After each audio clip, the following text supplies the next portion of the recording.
Airlines shut down over the weekend, and now more than 24 of their planes are sitting in a boneyard in the Arizona desert.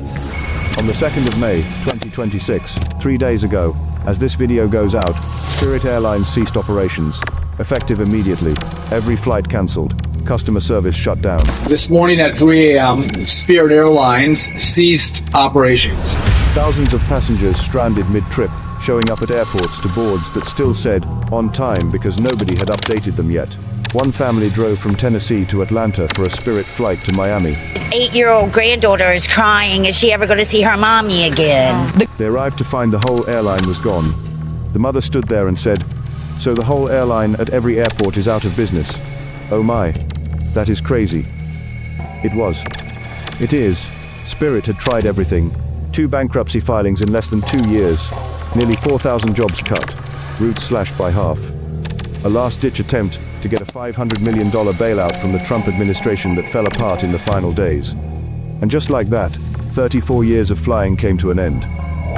This is the story of how Spirit Airlines changed the way America flies. How one man founded it, another transformed it, and how the very forces Spirit unleashed on the industry ultimately came back to destroy it. Spirit's origin story has almost nothing to do with aviation.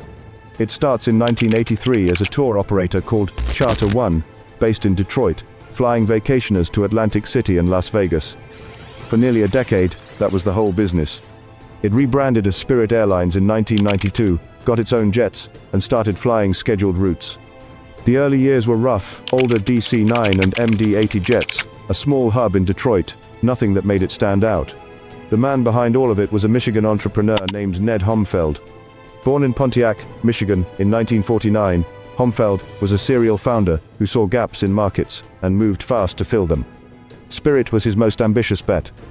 He built it from that Detroit tour operator into a scheduled airline, and in 1999, Ernst & Young named him Entrepreneur of the Year.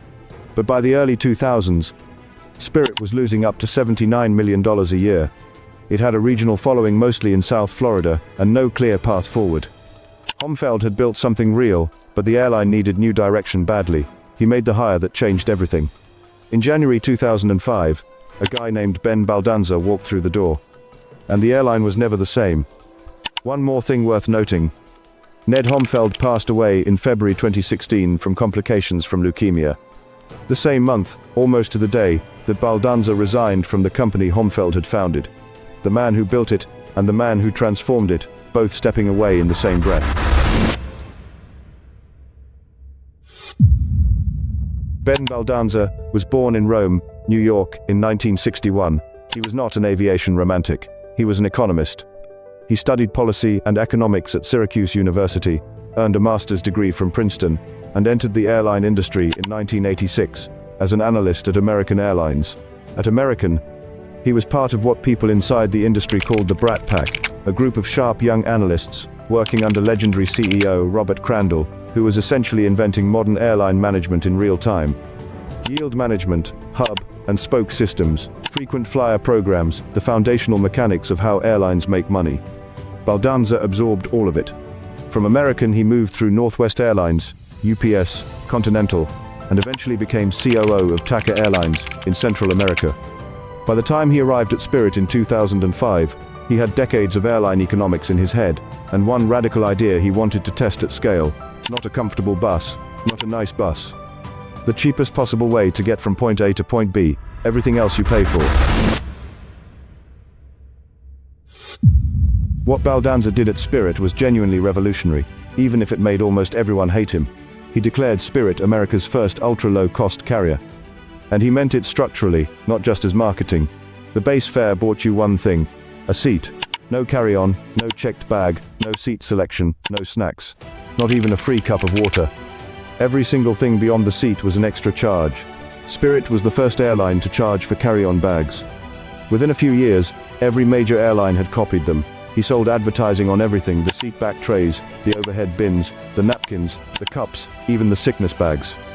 The flight attendants had ads on their aprons. He ran viral marketing campaigns built on innuendo and pop culture that cost almost nothing and generated enormous attention. The results were staggering. By 2011, Spirit was earning 40% more per aircraft than any other airline in America. Its ancillary fees eventually accounted for over 50% of total revenue. The airline went public in 2011 at a valuation that shocked the industry. And there was the Spirit effect. When Spirit entered a new route, average fares dropped by 15% or more across all airlines flying that route. Consumers who never set foot on a Spirit plane were getting cheaper flights because Spirit existed. Baldanza was called before Congress in 2010 to defend the unbundling policy. He defended it without apology. When a terminally ill Vietnam veteran asked for a refund on a non-refundable ticket, Baldanza refused publicly before eventually relenting under enormous pressure. Then in January 2016, after more than a decade of building Spirit into the most profitable airline in America by margins, he resigned, abruptly. Without explanation. 3 years later, in 2019, he was diagnosed with ALS. He kept working, kept teaching economics at George Mason University, until his body would not let him anymore. He died on the 5th of November, 2024, at 62 years old. Just 6 months before his airline died too. The revolution Baldanza started eventually turned against itself. Legacy carriers American, Delta, United watched Spirit take their price-sensitive customers and fought back. Not by copying the whole model. By copying just the weapon. The unbundled fare. They called it basic economy. Suddenly, you could get a similar no-frills ticket price on Delta or United with a loyalty program, better legroom, a functioning app, and a reputation that would not make you feel embarrassed telling people what airline you were flying. Spirit's core advantage was being eroded from above. At the same time, costs were climbing. New labor contracts, rising maintenance, higher airport fees. The cost gap between Spirit and its rivals was shrinking. Then COVID-19 hit. Losses started piling up in 2020 and barely stopped.